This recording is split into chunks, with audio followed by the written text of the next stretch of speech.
A contingency plan is designed to record, assess, prioritize, and mitigate potential risks that may cause adversities to an organization. Examples of such adversities include delay in meeting customer commitments, increase in safety issues, and decline in profits, all of which may negatively impact the organization. The purpose of a contingency plan is to ensure uninterrupted product or service deliveries, as well as safety of its personnel and infrastructure.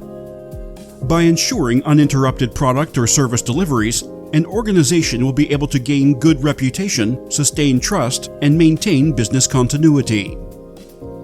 Similarly, by ensuring safety of personnel and infrastructure, an organization will be able to avoid adversities and function efficiently without any interruptions.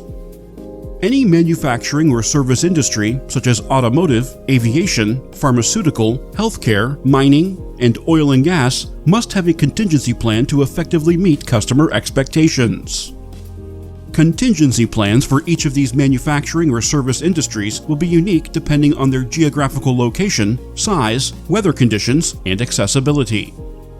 In short, a contingency plan is a must for an organization to attain customer satisfaction, to maintain service and delivery excellence, and to ensure safety of its personnel and infrastructure.